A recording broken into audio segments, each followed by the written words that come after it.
Bunları açık açık oturup konuşalım. Kürt halkı diye bir halk var, inkar etmiyorsun. Dili var, inkar etmiyorsun. Ama dilini kullanamaz diyorsun. Haftada 2 saat seçmeli ders olacak. Ya ben anamdan doğarken seçme şansım var mı ki 5. sınıftan sonra seçeyim?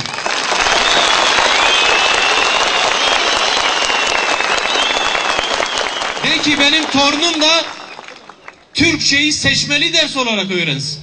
Bu eğer senin vicdanında, ahlakında kabul görüyorsa Kürt halkı da bunu kabul etsin.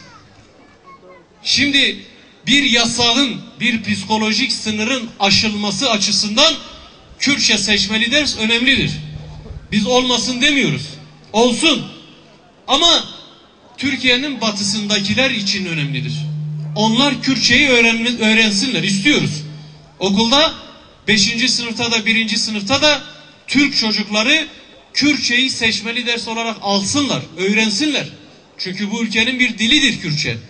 Ama Kürt çocuğu için 5. sınıftan sonra haftada 2 saat Kürtçe öğrenebilirsin demek, ben 5 sene önce seni asimile edeceğim, 5 sene seni Türkleştireceğim, 5.